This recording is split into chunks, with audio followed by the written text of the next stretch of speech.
Gusto mo na bang matapos ang librong ito? Nasa description box ang link kung saan pwede makabili nito. At kung wala ka pa namang budget, i-follow mo lang ang channel na ito at ako nang bahala magbasa para sa'yo.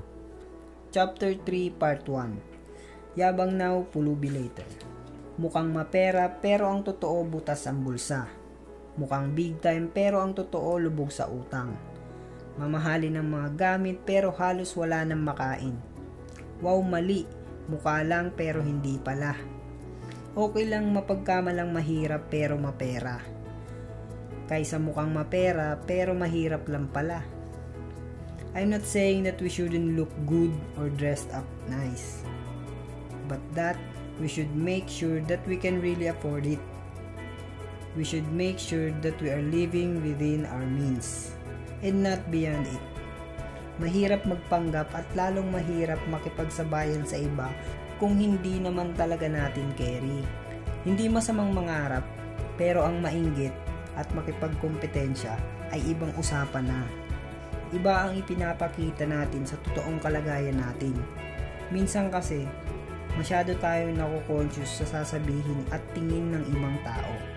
Kaya most of the time, nagpapakitang gilas tayo. Hindi ito dapat mangyari. We don't need to please everybody. Hindi kailangan mainggit at hindi kailangan magkumpara. Gagawin lang nitong miserable at komplikado ang buhay mo. We should learn to be content. Of course, pwede tayong mangarap. However, we should know kung ano talagang motivation natin. Ito ba ang upang magpasikat sa iba? Ito ba ay upang mapatunayang mas angat ka at mas magaling? Ito ba ay upang kainggitan ka? Kung ito ang laman ng puso natin, then we have a problem. Pero kung nais lang naman nating i-enjoy ang buhay, i-enjoy ang fruits at ang ating labor, maging asinsado, maging maginhawa at maging masagana para makatulong din sa iba, then there's nothing wrong with it. Simple lang ang buhay. Let us not complicate it. If you can't afford it, don't buy it.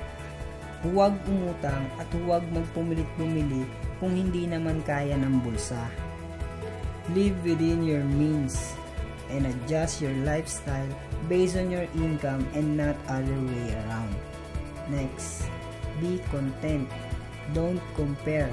Stop saying, bakit siya meron, ako wala?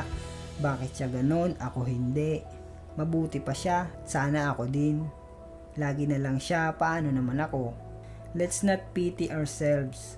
Kung hihinto tayo sa paghahanap ng kung anong wala tayo, makikita natin na marami pala tayong meron na wala ang iba.